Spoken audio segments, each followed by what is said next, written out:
था। और भारत की अगर खूबसूरती थी तो एक छत के नीचे कई परिवार रहा करते थे, लेकिन आज हमारे यहाँ परिवार ही खत्म होते जा रहे हैं।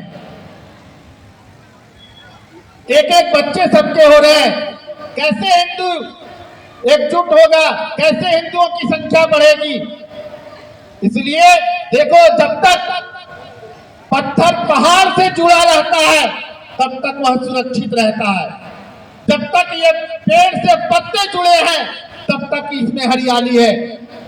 जिस दिन ये पत्ता टूट कर नीचे गिर जाता है इसका कोई अस्तित्व नहीं रहता है। ठीक उसी प्रकार जब तक आप परिवार से जुड़े हैं तभी आपका अस्तित्व है, जब तक आप एकजुट हैं तभी आपका अस्तित्व है, नहीं तो ऐसे बढ़ते चले जाओगे। मेरा निवेदन है आप सबसे कि अब हमें छोटी छोटी बातों पे हमें अपनी मान प्रतिष्ठा यश कृति का ध्यान नहीं रखना है। अगर देश रहेगा, राष्ट्र रहेगा, धर्म रहेगा तो हम रहेंगे, अन्यथा हमारा अस्तित्व मिट जाएगा। अब घरों से हमें बाहर निकलना पड़ेगा। धन्य बनाइए इन माताओं का जिन्होंने दिन रात परिश्रम करके आप सबको यहाँ निमंत्रण दिया। एक बार उन लोगों के लिए करतल ध्वनि से जोरदार तारीफ की जाए। उसके बाद भी आपकी संख्या देख लीजिए, क्यों ऐसा हो रहा है? हमें विचार करना पड़ेगा और इसके लिए हमें प्रयास सिर्फ सम्मेलन से नहीं होगा। अभी हमने देखा हमारे छोटे छोटे बच्चों ने कितना सुंदर प्रस्तुतिकरण किया। देखो, जब मिट्टी कच्चा हो ना तभी हम उसको आकार दे सकते हैं, पक जाने के बाद कोई आकार नहीं दे सकते। इसलिए अगर बच्चों के अंदर संस्कार नहीं डालोगे तो एक दिन धीरे धीरे वो संस्कार विहीन हो जाएंगे। बड़े होकर के उसमें संस्कार आप नहीं डाल पाओगे। इसलिए अपने बच्चों को प्रारंभिक काल में ही संस्कार देना प्रारंभ करिए। लेकिन आज हिंदू समाज क्या कर रहा है? अपने बच्चों को कॉन्वेंट स्कूलों में पढ़ा रहा है और उसका बच्चे ईसाई बनते जा रहे हैं। एक मौन युद्ध हमारे देश में चल रहा है जो पैरासिटामोल बांट करके, साड़ियां बांट करके सुदूर क्षेत्रों में आदिवासियों को बरगला करके और धर्मांतरण करा रहा है। ऐसा क्यों? और जितने यहाँ बैठे हैं 80% लोगों के बच्चे कॉन्वेंट स्कूल के प्रोडक्ट हैं। अगर यही हाल रही तो आने वाले 10 साल में आपकी स्थिति खराब हो जाएगी। भगवान का नाम लेने वाला कोई नहीं बचेगा।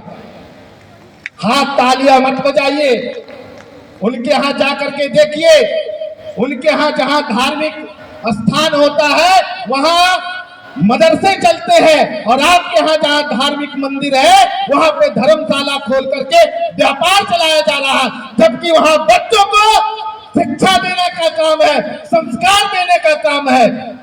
इसलिए अब हमें जागृत होकर के समय रहते हुए अपने धार्मिक स्थलों को व्यापार का स्थान नहीं बनाना है, जबकि वह शिक्षा का संस्थान होना चाहिए। वहां हमारे बच्चे जाकर के गीता पढ़े, रामायण पढ़े, अच्छे संस्कार पढ़े, तभी तो जाकर के बच्चों में गुण होगा।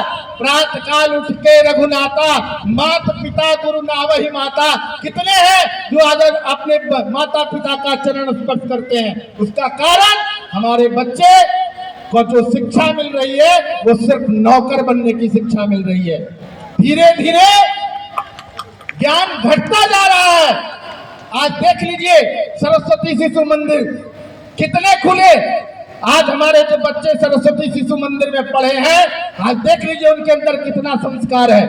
ये भारत में हर एक जगह, हर एक जिले में एक सरस्वती शिशु मंदिर खोलने की आवश्यकता है, तभी हमारे बच्चे संस्कारवान होंगे। प्रारंभिक शिक्षा हमारे बच्चों को सरस्वती शिशु मंदिर में मिलना चाहिए, लेकिन इसके ऊपर काम नहीं हो रहा। घटता जा रहा है लेकिन बढ़ नहीं रहा है। ये मेरी वेदना है। अब हमें सिर्फ सत्ता का सुख पाने के लिए हम लोग नहीं है। अगर सत्ता मिली है तो सत्ता को मिलने के बाद हमें सनातन को कैसे बढ़ाना है, सनातन को कैसे एकजुट करना है, उसके लिए काम करना है। हम लोग सैकड़ों सालों से हिंदुओं को एकजुट कर रहे हैं, लेकिन आज सरकार हिंदुओं को बांट रही है। समय रहते सजग हो जाइए, एकजुटता का परिचय दीजिए और कोई ऐसा काम नहीं करिए जिससे हिंदू टूटे।